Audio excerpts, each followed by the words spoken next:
ভারত নিয়ন্ত্রিত জম্মু কাশ্মীরের পেহেলগামে সশস্ত্র হামলার জেরে উত্তপ্ত হয়ে উঠেছে পাকিস্তান ভারত সম্পর্ক। ভয়াবহ এ হামলায় পরোক্ষভাবে জড়িত থাকার অভিযোগে পাকিস্তানের বিরুদ্ধে বেশ কয়েকটি সিদ্ধান্ত নেয় ভারত। এর জেরে বৃহস্পতিবার পাল্টা ব্যবস্থা নিয়েছে পাকিস্তান, যার অংশ হিসেবে ভারতের সঙ্গে সিমলা চুক্তি বাতিল সহ ওয়াঘা সীমান্ত বন্ধের ঘোষণা দিয়েছে ইসলামাবাদ। এগুলোর সঙ্গে নিজেদের আকাশে ভারতীয় মালিকানাধীন অথবা ভারত পরিচালিত সব বিমান প্রবেশে নিষেধাজ্ঞা দিয়েছে পাকিস্তান। এর পাশাপাশি ভারতের সঙ্গে সব ধরনের বাণিজ্য বন্ধেরও সিদ্ধান্ত নিয়েছে দেশটি। তারা জানিয়েছে পাকিস্তান হয়ে তৃতীয় কোনো দেশের পণ্যও ভারতে প্রবেশ অথবা বের হতে পারবে না। ওয়াঘা সীমান্তের অর্থনৈতিক ও অবস্থানগত গুরুত্ব যথেষ্ট। এটি পাকিস্তানের সঙ্গে ভারতের প্রথম এবং একমাত্র কার্যকর স্থলবন্দর।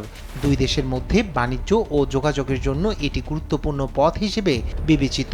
এই চেকপোস্টের মাধ্যমে শাকসবজি, সয়াপণ্য এবং প্লাস্টিক সামগ্রীর মতো পণ্য রপ্তানি করে ভারত।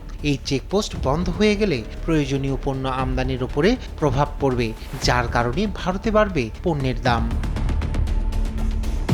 এছাড়াও পাকিস্তানি স্থলপথ ব্যবহার করতে না পারায় আন্তর্জাতিক বাণিজ্যে বাধাগ্রস্ত হবে ভারত। এদিকে বিশ্লেষকরা বলছেন, বিমান চলাচল বন্ধ হওয়ায় এর মাধ্যমে নতুন করে বাণিজ্য যুদ্ধে জড়ালো পারমাণবিক ক্ষমতাধর দুই প্রতিবেশী দেশ।